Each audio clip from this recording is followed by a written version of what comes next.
আসসালামু আলাইকুম। মত প্রকাশ ৭১ চ্যানেলে সকলকে স্বাগত জানাচ্ছি। আমি মুহাম্মদ ইকবাল হোসেন। সারা দুনিয়ায় একটি প্রশ্ন কিন্তু ঘুরপাক খাচ্ছিল, সেটি হলো রাশিয়া ইরানকে এই ইসরায়েল এবং এই যুক্তরাষ্ট্রের হামলা থেকে রক্ষা কেন করছে না। সেই প্রশ্নের উত্তর কিন্তু এখন রাশিয়া দিয়ে দিয়েছে। আর সেই উত্তরটি শুনে কিন্তু এই সারা বিশ্বের যারা ইরানের পক্ষে যাদের সমর্থন ছিল তারা কিন্তু বলে বেড়াচ্ছে যে ইরান এত বড় একটি ভুল কিভাবে করলো। ইরান যে ভুলটি করলো আর তার খেসারত কিন্তু এখন এই ইরান দিতে হচ্ছে। কারণ ইরানকে রাশিয়া প্রস্তাব দিয়েছিল, সেই প্রস্তাবটি ছিল ইরানকে আকাশ প্রতিরক্ষা ব্যবস্থা নিয়ে যৌথ প্রকল্পের প্রস্তাব দিয়েছিল পরাশক্তির দেশ রাশিয়া। কিন্তু ইরান তখন কিন্তু সেই প্রস্তাবটি গ্রহণ করেনি, সেই প্রস্তাব নাকচ করে দিয়েছে। আর এই নাকচ করে দেওয়ার যে ভুলটি, সেই খেসারত কিন্তু এখন ইরান দিচ্ছে। ইরানকে প্রথমে ইসরায়েল হামলা করলো, যদিও ইরান পাল্টা হামলা করছে। এরপরে যুক্তরাষ্ট্র ইরানের উপরে হামলা করলো। ইরান যদিও ওই পাল্টা হামলা ২৪ ঘন্টার ভিতরেই করেছে। সেই হামলা আপনারা জানেন যে ইরান যুক্তরাষ্ট্রের হামলার জবাবে বাহরাইনে যুক্তরাষ্ট্রের ৫ম নৌবহরে হামলা চালিয়েছে। এখন ইরান হয়তো এই হামলা জবাব দিতে থাকবে, কিন্তু সুপার পাওয়ারের দেশ আমেরিকার সাথে এই ইরান কতক্ষণ টিকে থাকতে পারবে যদি না ইরানের পাশে এই রাশিয়া, চীন, পাকিস্তান, তুরস্ক, সৌদি আরব পাশে না দাঁড়ায়। এখন ইরান যে এই যে প্রতিরক্ষা ব্যবস্থা যে প্রস্তাব, সেটিকে যে নাকচ করে দিল,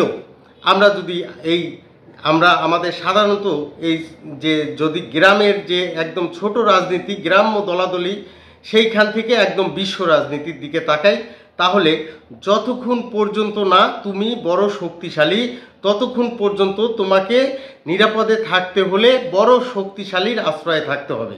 অর্থাৎ বিষয়টি এইরকম যে ইরান যখন পর্যন্ত তার পারমাণবিক শক্তিধর নিজেকে ঘোষণা করতে না পারবে বা এই শক্তি সে প্রদর্শন করতে যতক্ষণ পর্যন্ত না পারবে, ততক্ষণ পর্যন্ত তার এই পরাশক্তির দেশের সাথে কিন্তু মিত্রতা থাকতে হবে। এখন সেই পরাশক্তির দেশ আবার রাশিয়ার বিকল্প নেই।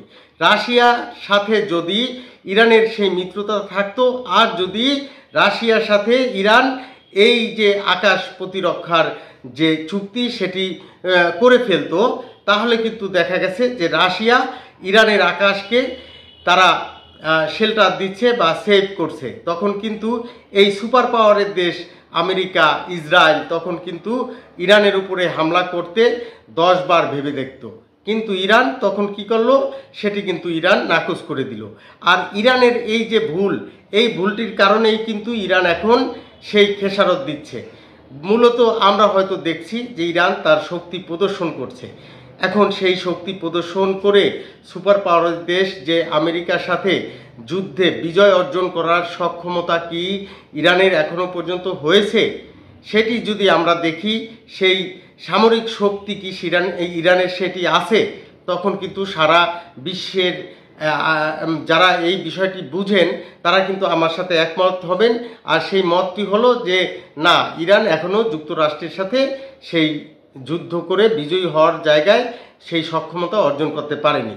এখন যদি সেটি না পারে, তাহলে ইরানের এই রাশিয়ার সাথে এই আকাশ প্রতিরক্ষা ব্যবস্থার যে চুক্তি, সেটি নাকচ করারও উচিত হয়নি।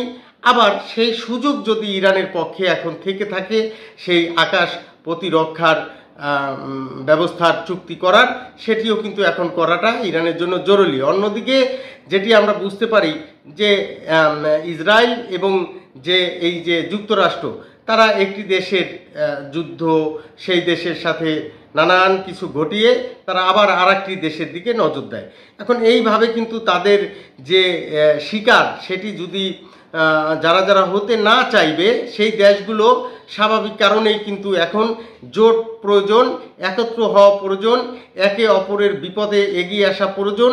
তাহলেই হয়তো এই সুপার পাওয়ারের দেশ এই আমেরিকা বা ইসরায়েলের সাথেও এই লড়াই চালিয়ে যাওয়া সম্ভব, লড়াইতে বিজয় অর্জন করা সম্ভব, নয়তোবা হামলা পাল্টা হামলা চলতে থাকবে।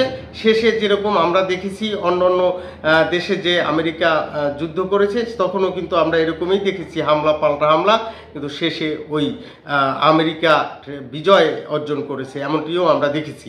তো সেই দিক থেকে সেটি যদি আমরা দেখতে না চাই, তাহলে কিন্তু ইরানকে অবশ্যই রাশিয়ার সাথে এই চুক্তিতে আসতে হবে।